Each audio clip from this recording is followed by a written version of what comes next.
Voilà 3 ans que le centre hospitalier de Kourou l'attendait.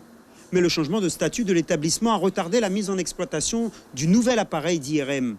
Ce fut un mal pour un bien. Cela a permis à l'établissement d'obtenir la dernière génération d'imagerie avec certaines innovations.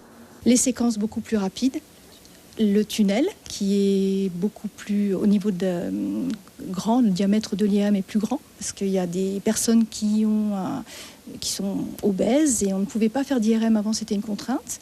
Le mode donc silencieux, les IRM sont très rapides, tout le monde sait que ça tape et c'est pas toujours agréable quand on passait donc 40 minutes dans le tunnel. Il a fallu un peu plus d'1 300 000 € pour acquérir cet équipement. 3 radiologues au moins sont nécessaires pour obtenir le jour même ces résultats, une exigence difficile à remplir. Nous avons aujourd'hui pas mal de praticiens qui interviennent de manière régulière dans la structure. Malheureusement, ils ne sont pas encore là à demeure, mais nous souhaiterions pouvoir pérenniser ces personnes-là.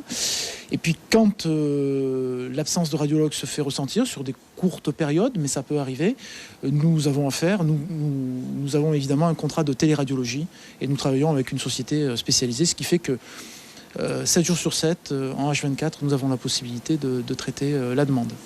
Cet IRM est le 4e dans le pays, soit un de plus que la Guadeloupe et un de moins que la Martinique, plus peuplée que la Guyane.